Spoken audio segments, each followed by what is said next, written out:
علماء دیوبند علماء دیوبند حضرت مولانا حذیفہ صاحب وسطانوی نعرہ تکبیر نعرہ تکبیر نعرہ تکبیر حضرت مولانا حذیفہ صاحب وسطانوی حضرت مولانا حذیفہ صاحب وسطانوی حضرت مولانا حذیفہ صاحب وسطانوی حضرت مولانا محمد شاکر اللہ صاحب رشادی علماء دیوبند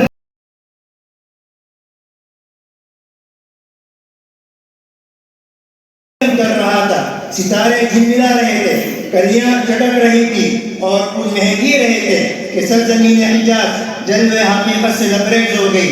دنیا جو سرود و جمود کی کیفیت میں تھی ایک دم متحرک نظر آنے لگی۔ پھولوں نے پہلو کھول دیے، کلیوں نے آنکھیں والی، دریا بہنے لگے، ہوائیں چلنے لگی، آتشکدوں کی آگ سرد ہو گئی۔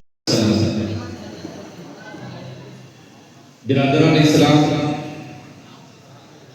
شہر بنگلور اور اس کے اطراف اور اکناف سے تعلق رکھنے والے علماء کرام، نوجوانان ملت، عمائدین قوم اور اس ادارے مدرسہ حسنین کے ذمہ داران اور پردہ نشین مائیں اور بہنیں، سب سے پہلے ہم اس رب کریم کا شکر ادا کرتے ہیں جس رب کریم نے ہمیں ایمان اور اسلام جیسی عظیم نعمت عطا فرمائی۔ میں بارہا اپنے بیانات میں اس بات کو دہراتا رہتا ہوں کہ ان پر انسانوں کی تعداد تقریباً 800 کروڑ انسانوں میں ایک سروے کے مطابق مسلمان تقریباً 24% ہیں اور عیسائی یہ 32 سے 33% بیان کیے جاتے ہیں، اور ایسے لوگ جو کسی دین کو نہیں مانتے جن کو ایتھیسٹ کہتے ہیں، دہریہ، بے دین کہا جاتا ہے، ایسے دنیا میں تقریباً 16% ہیں۔ یعنی اس وقت دنیا میں جتنے بے دین لوگ ہیں، انسانی تاریخ میں اتنے بے دین لوگ کبھی دنیا میں نہیں گزرے۔ دنیا کا کوئی بھی خطہ ہو، کوئی بھی جگہ ہو، انسان ہمیشہ مذہب سے وابستہ رہا۔ بہت کم دنیا میں ایسے ادوار آئے ہیں جہاں پر انسان کا رشتہ مذہب سے ٹوٹا ہوگا۔ اس لیے کہ اس دنیا میں انسان بن کر آ جانا یہ کمال نہیں، مگر اس دنیا میں انسان بن کر زندگی گزارنا یہ کمال ہے۔ حکیم محمد مجدد ملت حضرت تھانوی رحمۃ اللہ علیہ فرماتے ہیں کہ بعض لوگ خانقاہ میں ہمارے پاس آتے ہیں تو ہم سے کہتے ہیں کہ میں متقی بننا چاہتا ہوں، میں پرہیزگار بننا چاہتا ہوں، میں ولی بننا چاہتا ہوں۔ تو حضرت فرماتے ہیں کہ میں ان سے کہتا ہوں کہ تم انسان ہی بن جاؤ تو اچھا ہے۔ فرماتے تھے کہ تم انسان ہی بن جاؤ تو اچھا ہے۔ کہا کیوں؟ کہا متقی، پرہیزگار، بزرگ، ولی یہ سب بننا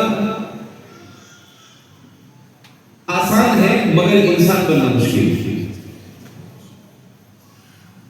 تو لوگوں کو تعجب ہوا کہ کیا مطلب ہوتا ہے انسان بننا مشکل ہے؟ انسان بن کر تو دنیا میں آئے اور ماں کے پیٹ سے انسان کی صورت میں تو اس دنیا کے اندر میں ہمیں وجود ملا، اور آپ کہہ رہے ہیں انسان کہا کہ جس گوشت پوشت کو ہم انسان سمجھتے ہیں یہ انسان نہیں۔ انسان کسے کہا جاتا ہے؟ کہا انسان اسے کہا جاتا ہے جو اپنے خالق کی مرضی کے مطابق زندگی گزارے۔ وہ انسان ہے، مومن مسلمان بات کی بات ہے۔ اسی لیے حضرت مولانا عبد الباری صاحب ندوی ندوۃ العلماء کے ابتدائی دور کے بڑے مائناز فاضل گزرے جن کو فلسفہ اور سائنس میں بڑا درک حاصل تھا۔ آپ نے بھی حکیم الامت مجدد ملت حضرت تھانوی رحمۃ اللہ علیہ کی صحبت حاصل کی تھی۔ تو حضرت فرماتے ہیں کہ میں نے سائنس، فلسفہ، قدیم و جدید، اس کے 3000 سال تاریخ پڑھی، اور اس تاریخ میں نے یہ جاننے کی کوشش کی کہ یہ سائنسدان، یہ فلاسفہ، یہ اپنے آپ کو انٹلیکچوئل کہنے والے، یہ اپنے آپ کو روشن خیال کہنے والے، یہ اپنے آپ کو حکیم اور فلسفی کہنے والے، یہ اپنے آپ کو ذہین اور فطین اور انٹیلیجنس کہنے والے، اپنے آپ کو اسمارٹ کہنے والے، کہاں میں دیکھوں یہ لوگ انسان کیا ڈیفینیشن کیا بیان کرتے ہیں، انسان کی تعریف کیا کرتے ہیں۔ تو فرماتے ہیں کہ مجھے تعجب ہوا کہ نہ تو کوئی فلسفی انسان کی تعریف کر سکا اور نہ کوئی سائنسداں انسان کی تعریف کر سکا۔ سب پریشان ہیں کہ سمجھ میں نہیں آ رہا ہے کہ انسان کسے کہا جائے۔ کیا فرماتے ہیں کہ سمجھ میں نہیں آ رہا ہے کہ انسان کسے کہا جائے۔ تو فرماتے ہیں کہ جب عقلاء جو اپنے آپ کو عقل مند کہتے ہیں، اپنے آپ کو روشن خیال کہتے ہیں، انٹلیکچوئل کہتے ہیں، ان لوگوں کے یہاں پر انسان کی تعریف نہیں ہے، تو چلو میں کتاب و سنت میں انسان کی تعریف تلاش کروں۔ کیوں؟ کہ قرآن نے اعلان کیا ہے اليوم اکملت لکم دینکم واتممت علیکم نعمتی ورضیت لکم الاسلام دینا، کہ ہم نے تمہارے دین کو مکمل کر دیا اور اتمام نعمت ہو گیا۔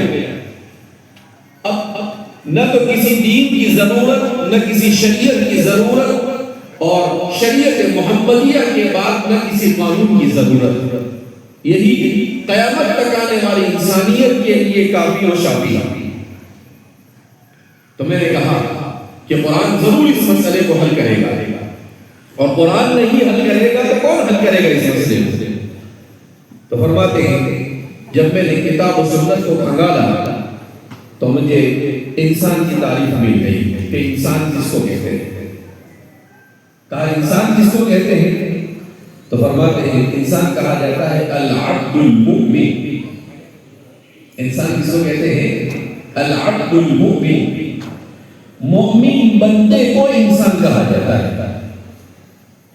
سوال پیدا ہوگا تو کیا جو مومن نہیں ہے وہ انسان نہیں ہے؟ تو فرماتے ہیں کہ اگرچہ وہ ظاہری طور پر انسان ہے، مگر حقیقت اور مقصد کے اعتبار سے جو ایمان سے محروم ہے وہ انسان نہیں۔ جو ایمان سے محروم ہے وہ انسانی نہیں ہے۔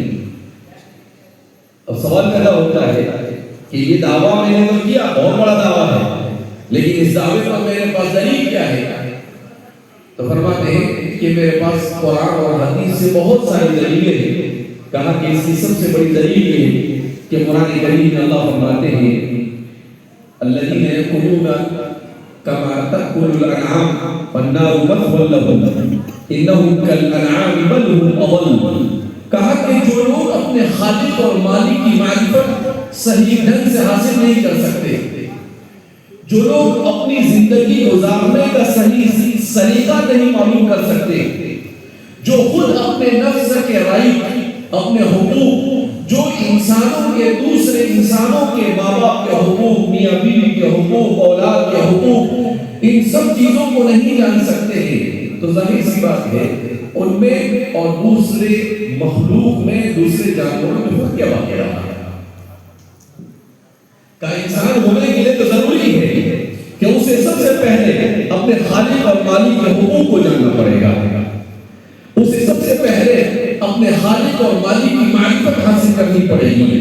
اب جو دنیا میں 16% انسان، یعنی اگر 800 کروڑ انسانوں میں آپ 16% نکالنے کے لیے جائیں تو کتنے ہو جاتے ہیں؟